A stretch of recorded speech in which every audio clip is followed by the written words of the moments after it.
Joining me on the news hour tonight is a very special guest. It is Sardar Hardeep Singh Puri, who is the Minister for Petroleum and Natural Gas. And I'm surprised, Hardeep Singh Puri ji. I see you in a turban. Rahul Gandhi has said in the United States of America that people in India are finding it difficult to wear the turban, go to a Gurudwara, or even wear a kada that Sikhs do. How do you respond to this statement by Rahul Gandhi?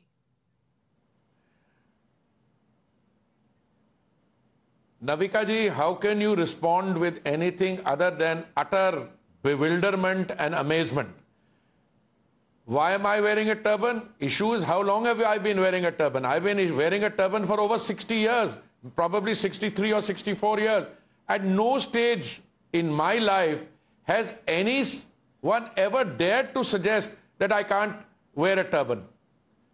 Number one. Number two, where is he getting this from? Has any member of the Sikh community gone and told him that members of the community are, हमें चिंता है कि हम साफा नहीं पहन सकते या हम कड़ा नहीं पहन सकते या हम गुरुद्वारे में नहीं जा सकते?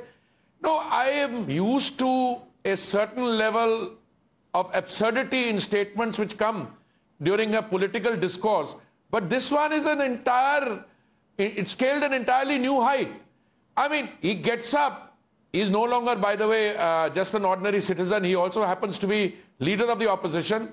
He reaches US soil, first opportunity he gets, he lets fly a diatribe against our legal system, against our electoral system, and he picks on the Sikh community, a community that has distinguished itself in the field of agriculture by feeding the nation, in the area of defense and security.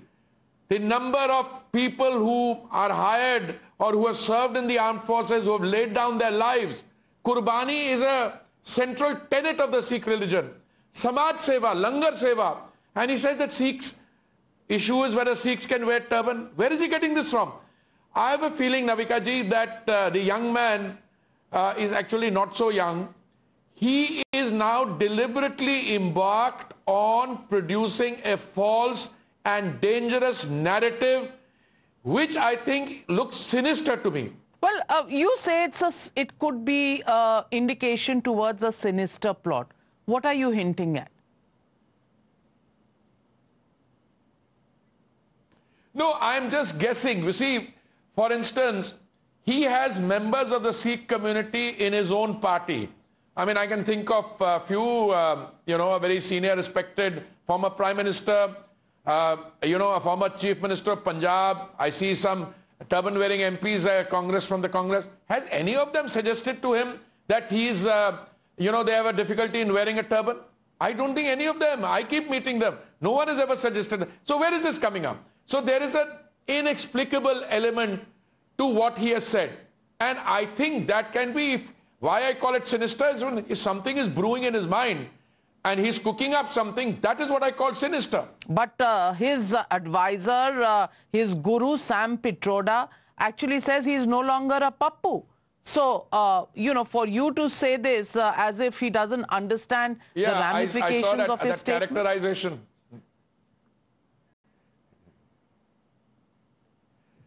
But Navika ji, how long will you hide behind? He is no longer a pappu. So first there is an acknowledgement that he was a pappu for a long time. Second thing, you could be making a mistake on timing. Maybe he continues to be a pappu or a gappu for a while. But he's the leader of opposition. At first opportunity he gets, he starts denigrating the country, its legal system, the free and fair elections. I mean, here the world is applauding the fact that so many 100 million people are registered voters, short of 1 billion. So many 100 million people go out and cast a vote. Where do you see a celebration of democracy?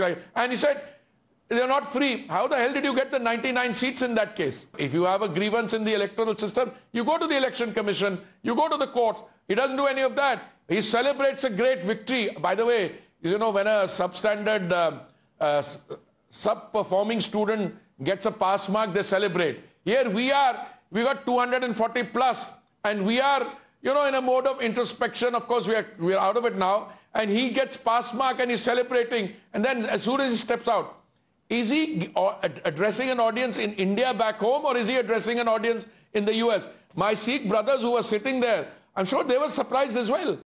Here is a guy who comes here, gets off a plane and starts criticizing everything Indian. I mean, he also said something that he has difficulty in living in India, or he wants to settle abroad. I mean, you should, through your influential channel, ask him, where is it going to be? Italy, Spain. He's been going to Myanmar. He's also been going to Thailand. Exotic places, all of them. Yeah, he says that in a country where people don't get their rights and dues is not a country worth living in. I need to bring this up with you, Mr. Hardeep Puri. The fact is that minorities have been under attack. The fact is that some people have been lynched in the name of, cow meat or, protecting cows. There have been lynching incidents in Haryana where a Muslim migrant worker from Bengal was attacked. I mean, there have been these incidents that have been reported even in recent times. Also, the entire diatribe or controversy around the hijab, maybe he was referring to that. Hijab is what he wanted to refer to, and turbans is what he ended up saying. Yeah. You mean, first of all, I like the way sometimes you start by calling me Sardar Hardeep Singh Puri ji, and sometimes you just come back to Hardeep Puri. Now, if anyone, educated or uneducated, mixes a hijab with a turban, then I think we've got a problem on our hands. Look, it's a country of 1.4 billion people. Never has a communal riot taken place where the BJP hasn't been in power. All the communal riots take place where XYZ is in power. And I can say with confidence, for every individual case he points out, minorities have been targeted. Yeah, I am a member of a minority community. 3,000 of my countrymen were killed in cold blood in the pogrom that followed when Shri Rahulji's father, Shri Rajiv Gandhi, was Prime Minister, and he made the statement, astounding statement, that when a big tree falls, dharti to hilti hai. This is the crudest justification for mass killings that I have come across in my life. And has his grandmother ordered an attack on the Golden Temple? Has anyone from there gone and sincerely apologized?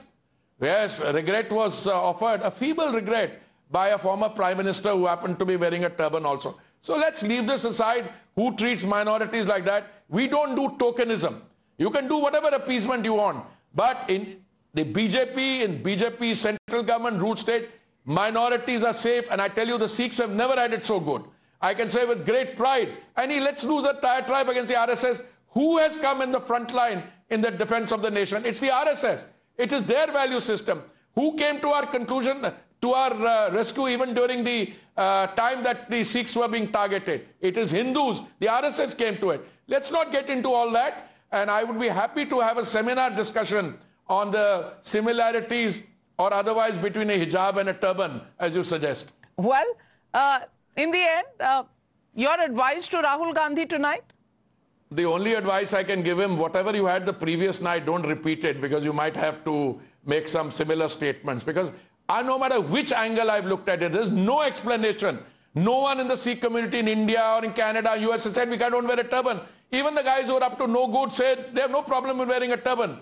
So where is this coming from? So I think there's something which has snapped there. What it is, I really don't know. Navika ji, he's speaking again tonight. Whether he what are your expectations from that speech? Mixed it up with a turban. Who's scared of it?